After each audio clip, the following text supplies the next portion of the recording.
3520 Broadway and 1500 North 12th Street. The Liquor Booth, where it's always happy hour.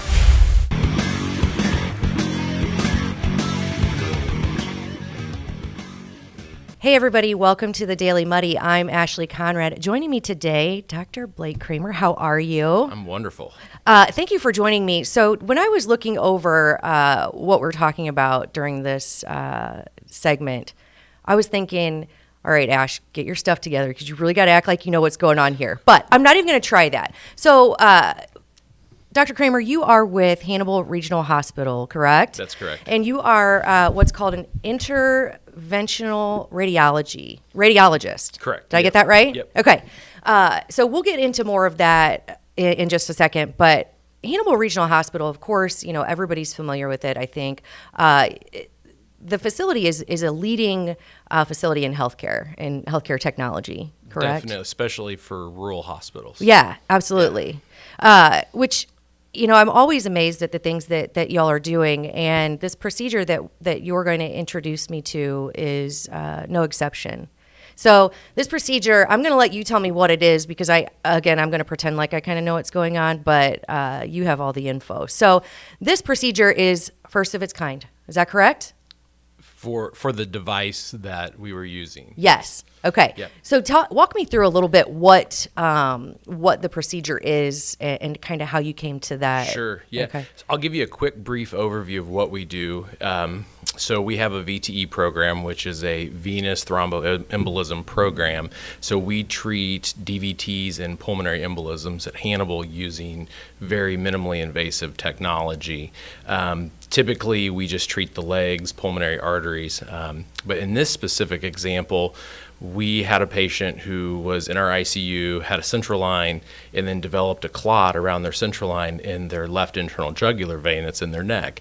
So it can be a pretty difficult place to get to. Yeah. If it's not symptomatic, you can just watch it with anticoagulation, usually leave it alone, but this patient was symptomatic. So our critical care physician called me and asked if we could do anything about it because she knew we did thrombectomies. And so it's very rare to have to do a thrombectomy. Now is that area. Essentially a blood clot removal? Yes, yeah, okay. It's a blood clot okay. removal. So it's very rare to have a blood clot in one of those vessels to begin with. And typically we just work in the legs and arms and pulmonary arteries. And so what we did was said, sure, we're going to give it a try and we're going to try to help this patient. And so, like I said, not a lot of people have done thrombectomies in the internal jugular, specifically using the mechanical aspiration devices that we have, Gotcha. Made by a company called Inari Medical out of California. So, and these devices have only been on the market and FDA approved for a couple years. So specifically what we did is we get in the case, and the first thing you want to do is use your x-ray guidance to get a wire into that vessel so then we can get the device to it. Okay. So the situation we were in was we were having trouble getting a device into that specific location. And so in interventional radiology, there's a lot of outside-the-box thinking, a lot of on-the-fly problem-solving. So what we did was we started thinking, and I said, why don't we use this catheter that we typically use for the pulmonary arteries, and it is engineered in a fashion that gives you the ability to turn sharper corners in vessels. And so what we did was we basically created our own technique and repurposed a catheter not typically used for that area, although it was FDA approved for peripheral vascular as well. I might add that in there. Sure. But and so then basically what we were able to do is figure out a way to be technically successful with a device really designed for another part of the body. Yeah. And then kind of unintended found that this works really, really well for getting into the left internal jugular vein. That is insane. So it was more or less just problem solving on the fly. So not much, we didn't think much of it. It's like, hey, we got the blood clot out, patient did well. And then a few months later, my rep, gets a hold of me. He's like, hey, we want to know more how you use this. Our engineers have never seen this done before. Gosh, how wild. And so that's basically how this evolved. Yeah. And then, of course, our marketing team picks it up and we promote it, of course. But that's basically what happened. Yeah, that's insane. So I was asking you before we hit go on the cameras, so this is basically, you're the physician, you have this case, which is rare in and of itself, right? And then you have this patient come in, and you're just kind of figuring out the best way to go about it, not even knowing that this is unheard of or that this has never been done with this tool, right? Yep. But you just decide, hey, I'm going to give this a go. Okay, of course, I'm not in the healthcare arena because there's no way I could handle it. I just think how scary it would be. And how do you talk to a patient when you're like, hey, I've never done this before. Trust me, right? Yeah. No, they trust us, and the good thing is they know that we tell them we're going to do our best and do it as safe as possible. So obviously there's a lot of clinical judgment that goes into it as well. And in this case, I didn't really feel like it was very risky. It was just more or less we had some technical factors. When you're trying to turn multiple corners in vessels, you lose rigidity of your devices. And so what this basically did was just gave us a more rigid construct to actually cannulate the vessel we wanted to get in and remove the blood clot. Awesome. So, yeah. Kudos to you, man. Yeah. So even if you didn't know that you were, on the cutting edge of this tool, using it for this procedure, that's amazing. And really proud, I'm sure you're proud of what you've done now that you know, and probably even before, right? Yeah, we're usually pretty proud of what we do. We're so busy, we usually just move on to the next case. Right. We don't have much time to think about it. Yeah. But, definitely we're very proud that we're able to offer these types of advanced services at Hannibal Regional, especially extend that to our rural patient populations. Yeah. That's a big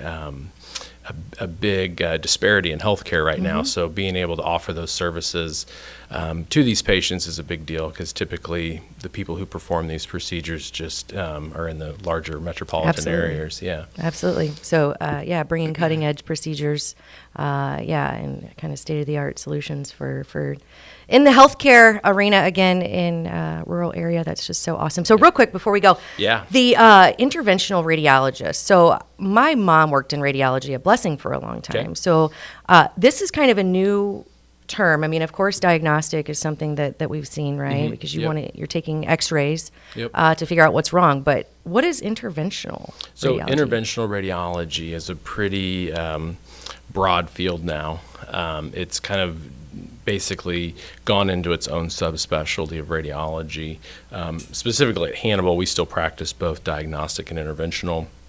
But interventional radiology, we do everything from your basic biopsies that people probably traditionally know we do, CT, ultrasound-guided biopsies, any X-ray guided procedures that are necessary, basic medical procedures. But specifically where interventional radiology has really grown is in the vascular side, oncology therapies.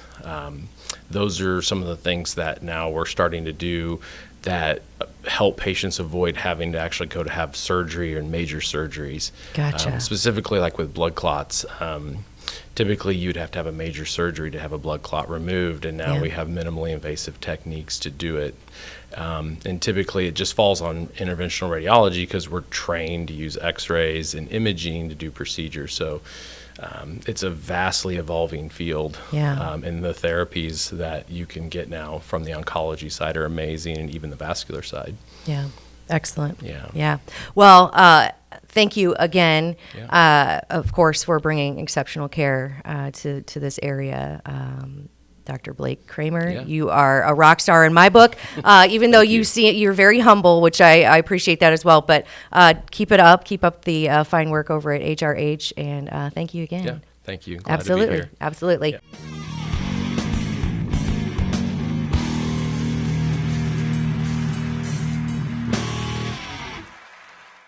Coming up next, I sit down with Tom and Caitlin to talk St. Jude Run Walk. Stay tuned. Kelly's has been a fun place to eat and drink in Quincy since 1982. A fun and friendly atmosphere, food with flavor, homemade cinnamon rolls, and famous cheese soup, the best menu in town. Kelly's, 2902 Broadway, Quincy. Are you looking for the perfect venue for your next special event? Check out Utopia Event Center. Utopia has a large banquet room and an awesome bar area, perfect for anything from birthday parties to formal corporate meetings. It also offers a photo booth, stage for a DJ or a live band, and a fully stocked bar, all for only $300. Check us out at utopiaeventcenter.com or call Barn at 217-430-6559 for more information. Utopia Event Center, 900 North 12th Street in Quincy. The Tower, a great place to meet and eat. But did you know the Tower has one of the finest drink selections in our area? Along with its incredible Mexican menu, the Tower specializes in tequilas for every taste. Names like Patron, Cabo Wabo, and Hornitos. And don't forget the margaritas. On Mondays and Tuesdays, stop by and pick up a single topping pizza and get Tower margaritas to go. Enjoy the Tower at home or in our dining room, bar area, or the Tower's signature climate-controlled porch. The Tower Pizza and Mexican in Quincy. Welcome to the Abbey, a Quincy tradition. With 6 big screens, a new larger kitchen, and now more seating capacity, the Abbey is the place to be before, during, and after the big game. Come enjoy fan favorite appetizers, steaks, burgers, and a variety of daily food and drink specials. Can't join us? Carryout is available too. Now with a convenient drive-up window to better serve you. 1736 Spring in Quincy. Opens at 3 p.m. Tuesday through Sunday. Come join all your friends at the Abbey, a Quincy tradition. Instant Replay is your local sports bar. With 18 big screen TVs, we have all the sports packages from college games to pro games. We offer daily drink specials, and come check out the Bullpen, our newly renovated beer garden. Instant Replay, 2739 Chestnut in Quincy. The Liquor Booth is your home for a huge selection of beer, wine, and spirits. The Liquor Booth has 2 locations in Quincy, 3520 Broadway and 1500 North 12th Street. The Liquor Booth, where it's always happy hour. And welcome back. Joining me now, I have Caitlin Kendrick and Tom Batenhorst. And welcome, first of all. Thank you. Yeah. Thank you. So you guys are here to talk about a really big deal. It's a Quincy, now Hannibal tradition, right? And that is the St. Jude Run. So I think when I pitched to this, I said run, walk.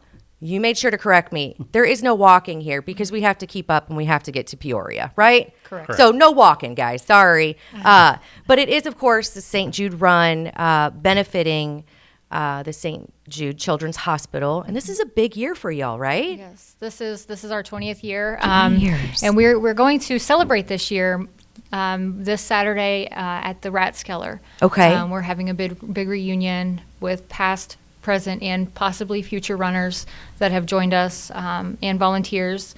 Just kind of getting everyone together to, meet the ones that started the run. Maybe some of us haven't met those first people. Sure. So just kind of getting everyone together, kind of to reunite. Yeah, celebrate the community. Yeah, absolutely. Yeah, that's awesome.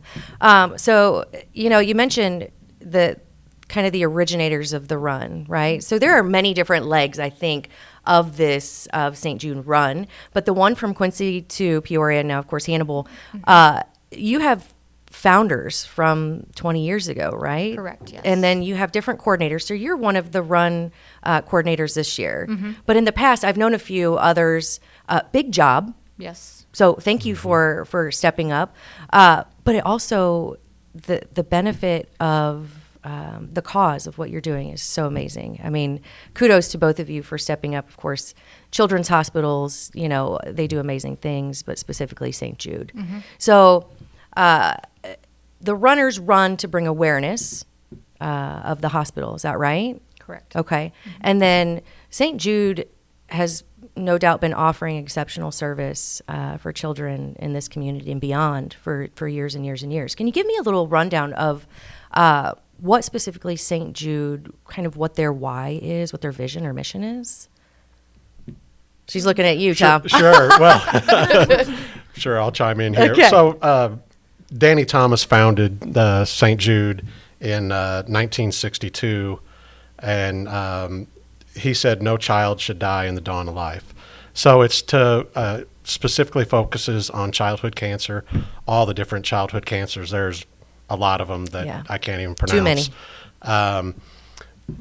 But when it started, the survival rate was around 20%, and now it's up to 80%, and some of the individual ones are over 90%. Wow. So St. Jude, the patient and the family never has to pay for treatment, travel, housing, or food. Wow. It's all provided by St. Jude. So as you can imagine, to provide that costs a lot of money, and it's about $2 billion a year to run St. Jude.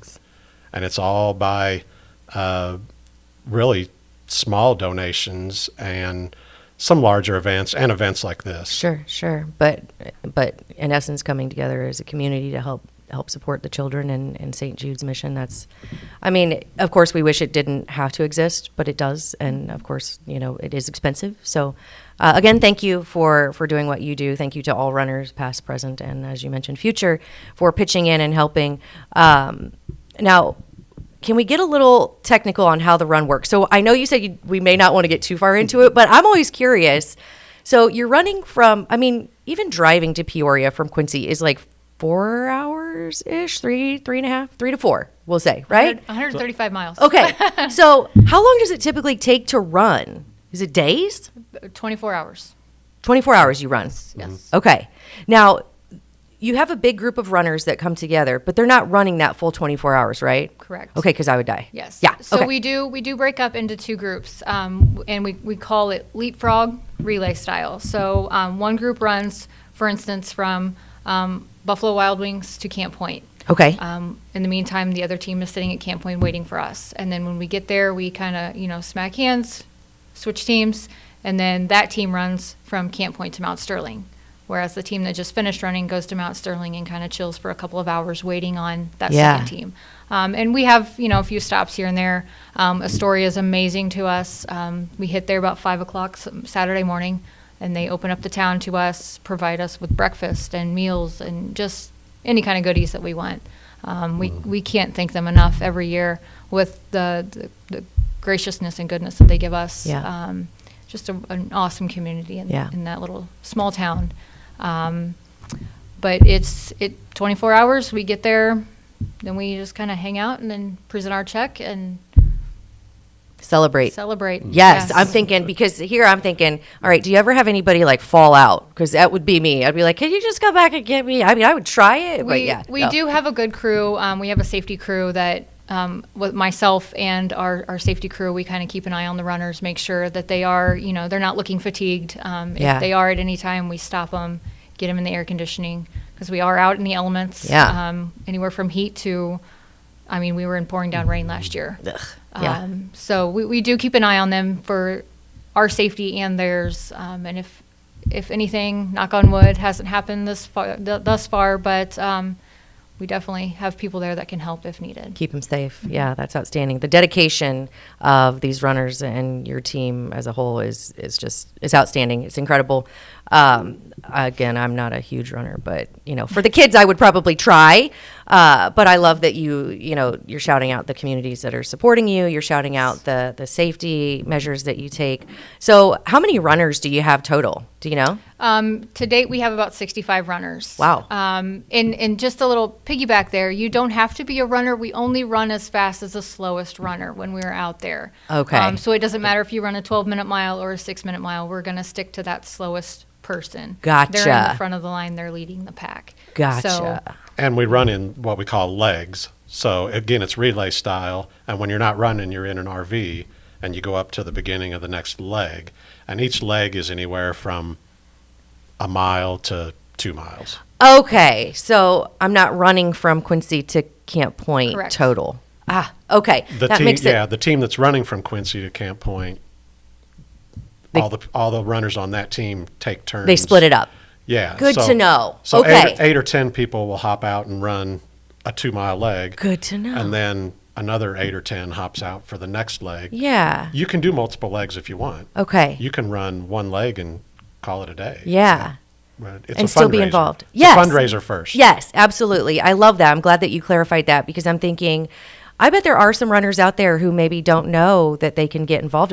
It's not too late for runners to sign up. Is that right? correct. We take runners. Our run day this year is July 19th. Okay. So we'll take runners up until then. We do ask each runner try to raise the $1,000, and all of that goes straight to the hospital. So we don't keep any of that. And we do, like I said, our reunion this weekend. If you're interested in running, come check us out. There's plenty of us there to ask about our experiences and answer any questions that people may have. Gotcha. But yeah, we take donations up until run day. Cool. Very cool. So if someone wanted to register, well, let's start with the reunion. If someone wants to attend the reunion, maybe to learn a little bit more about St. Jude or the organization or how to become a runner, what time does that start? At 6 o'clock. Okay, at the Rathskeller. Yep. Okay, and that's Saturday, what's that date? May 18th. May 18th. Okay, and then if someone wants to register for the race, how do they go about getting more information or, getting signed up? So we have a St. Jude Runs website. They can just type in stjuderuns.com, Okay. Look it up. You can click on, it'll have the various satellite runs. They can click Quincy. Information's on there. They can contact myself.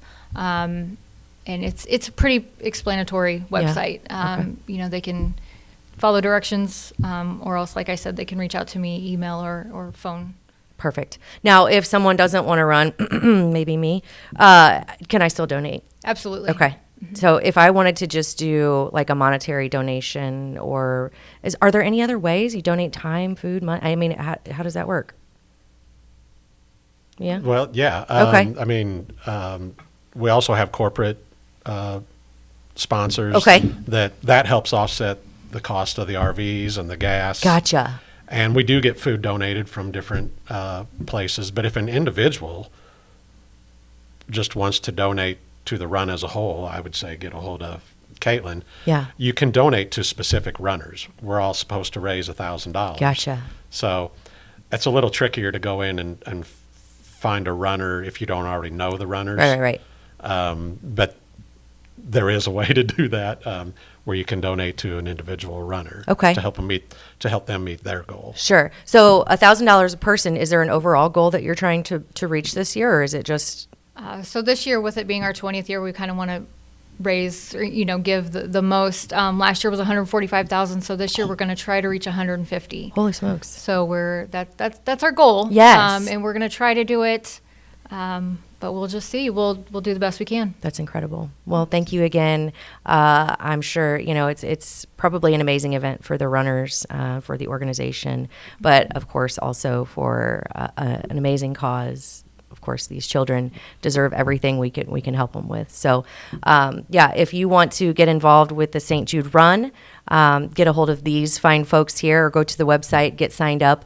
Or if you just want to donate, find a runner, find an individual to support, or again, get a hold of the organization and do your part. These children definitely deserve it. Absolutely. And if nothing else, July 19th, about 2 o'clock, line up on Main Street and cheer us on as we run through Quincy. There you go. Yeah, go show your support. That's awesome. Well, thank you so much. It was lovely talking to you, and good luck. Thank you. All right. Thank you.